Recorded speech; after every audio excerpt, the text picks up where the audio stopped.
যদি উত্তর ঠিক না হয় তাহলে তাকে পিটানো হবে, যার চিৎকার শুনতে পাবে সারা পৃথিবীর জীবজন্তু, জড় পদার্থ সবকিছুই চিৎকার শুনতে পায়। এই বাটিটা চিৎকার শুনতে পায়, এই প্যাকেটটা চিৎকার শুনতে পায়, বাল্বটা চিৎকার শুনতে পায়, সামিয়ানা, কিন্তু মানুষ এবং জিন শুনতে পায় না। হাদিস বুখারী মুসলিম, এই কথাই মুহাম্মদ সাল্লাল্লাহু আলাইহি সাল্লাম বলেন, তার নাম কবর। কবর বলতে বাড়ির পিছন দিকে যে 2-2.5 হাত গর্ত করে মানুষকে ঢেকে দেওয়া হয়েছে তার নাম কবর নয়। কবর বলতে যদি এই কবরই হয় তাহলে যাকে বাঘে খেলো তার কবর কোথায়? কবরস্থানে যে ঢেকে দিয়েছে তাকে, এর নাম কবর নয়।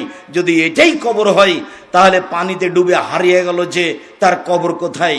কবর যদি এটাই হয় তাহলে যে আগুনে জ্বলে ছাই হয়ে গেল তার কবর কোথায়? শুনুন, মানুষ মরার পর থেকে নিয়ে বিচারের দিন পর্যন্ত একটা সময়ের নাম কবর, এর নাম আলামে বারজাক। একটা সময়ের নাম কবর। এই কবর থেকে আল্লাহ নবী দিন রাত পরিত্রাণ চাইতেন। কিয়ামতের মাঠ এর চেয়ে জটিল।